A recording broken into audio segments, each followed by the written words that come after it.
I'd like to welcome everyone. I'd like to present Jan-Olof Bostrom from Behavioral Informatics. Jan-Olof, the floor is yours. Thank you very much, Aldo. Yes, I would like to present ProBITS for you. It's an education for healthy life habits that we have developed. It's based on a scientifically based method. It started with my colleague who was assigned to do development of a method for helping people to developing healthy life habits. At the same time, he got the assignment to build up the Department of Behavioral Medicine at Norrlands University Hospital. We have, or the method has been tried out in a 5 years evidence-based study or randomized study. There were 2 groups of glucose intolerant people that were compared over time.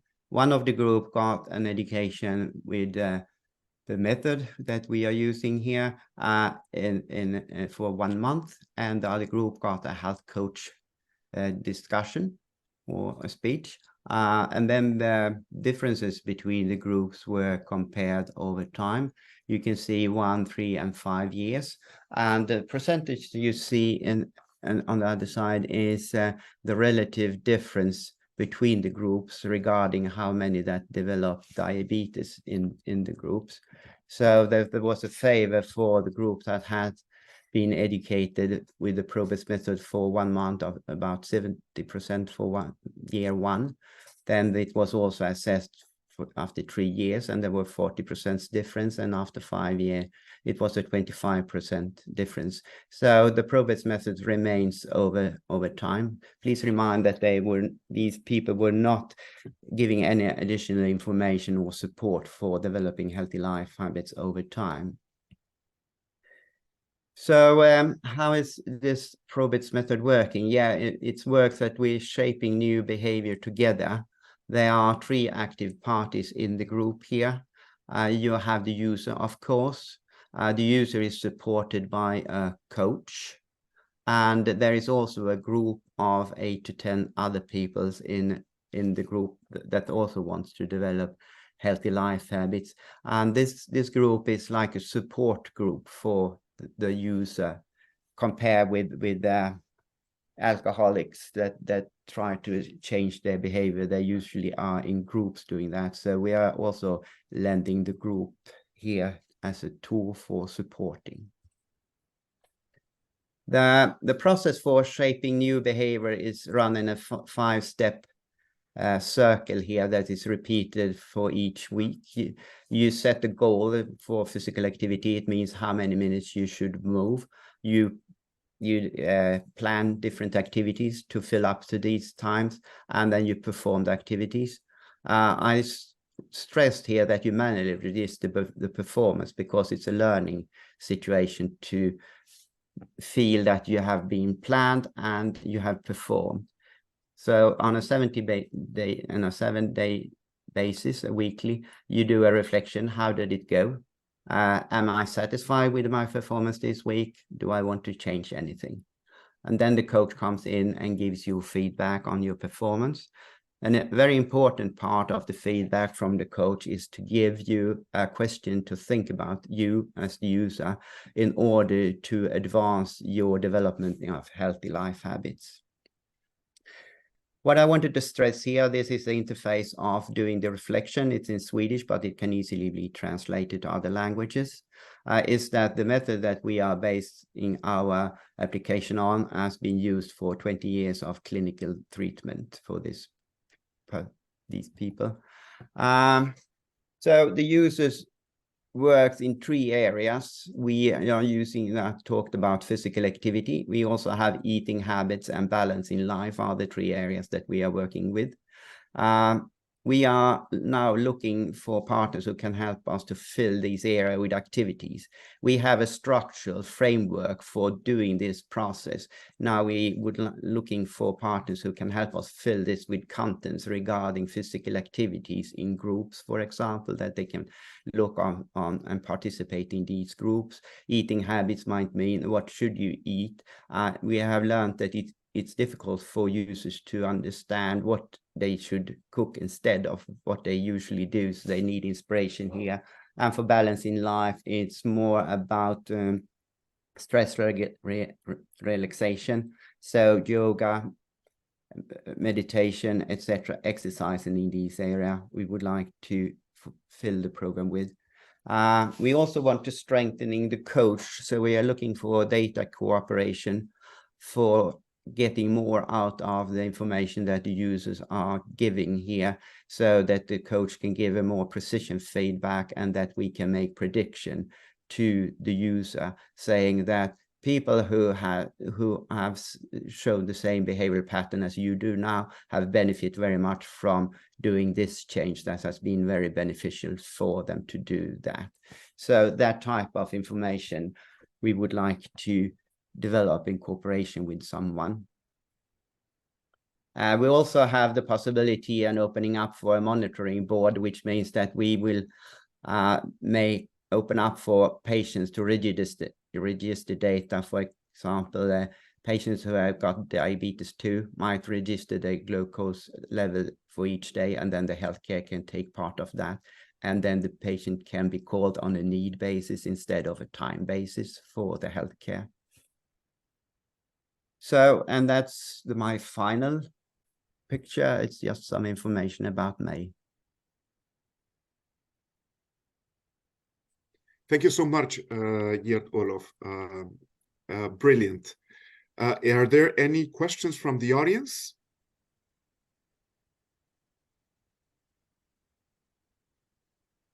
Well, I do have a couple. Oh, Isabel, please go ahead. Thank you. Hello, Gerd. Thank you for your presentation. Thank you. I don't know if I understood correctly. People who are using your solution are in hospitals, or does it be used after hospitals when they are going home, or how does it work exactly? I'm sorry, perhaps I missed something at the beginning of the presentation. Sorry. I intentionally made it vague there. We see a usage here in order to have it for primary prevention, people that are at risk of getting a lifestyle related diseases, so we can come in before they got sick. We also see that we can come in when you have had a heart attack, for example, and help you to change your life to diminish the risk for getting an additional heart attack by changing your life habits. So we see that we come in both these situations here, and with the help of technical development, we might also be able to approach the private market for users. So I have another question. Yeah. Please. If who is the coach? Is someone from your company, or is it people, a caregiver, an informal caregiver, or someone like that? Well, it can be both. We are offering the service in both versions, depending on if you as a healthcare provider would like to do the coaching yourself to keep an eye on your patients and so on.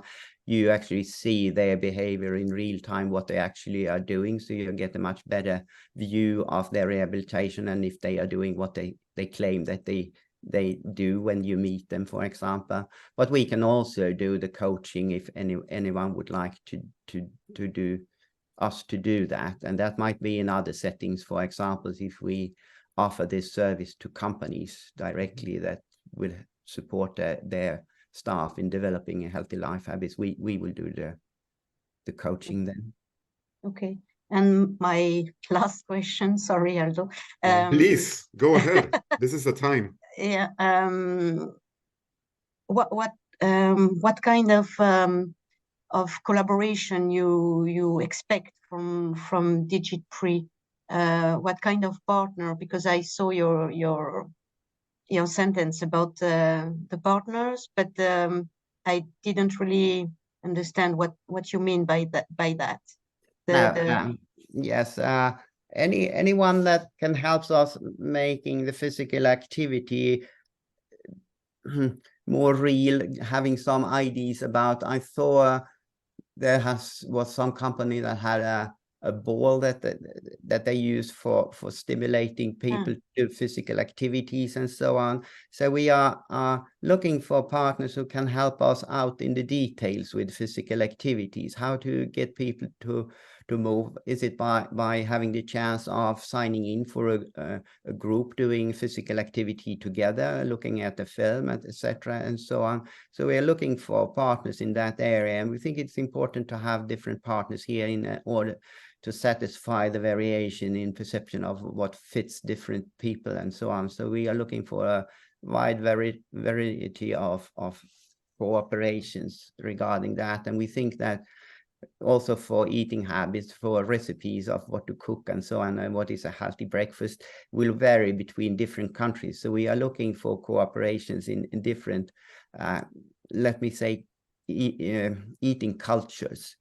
Instead, it's better than having a geographical dimension of it. It's that we can represent different cultures so that people will feel home and comfortable by what we are offering them for inspiration regarding their development, having a healthy breakfast or a healthy lunch and so on.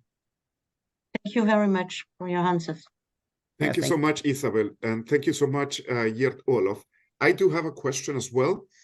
Have you considered within the scope of your target group Yes. children in it, or it's not yet, or would you be curious to explore the children target group?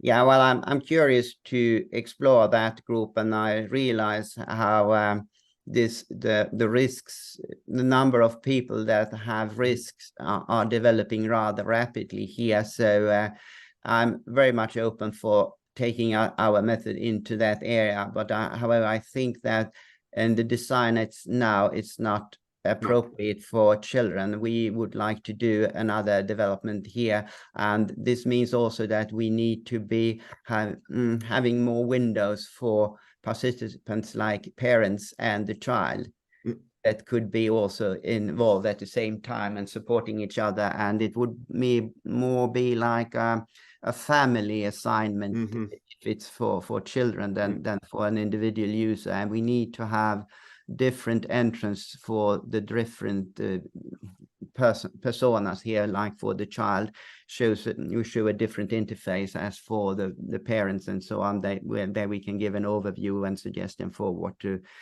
prepare and so on, and then we can also educate them in different tricks and tips for how to get their youngsters to eat that type of food, and how to make it tempting for them to consume and so on.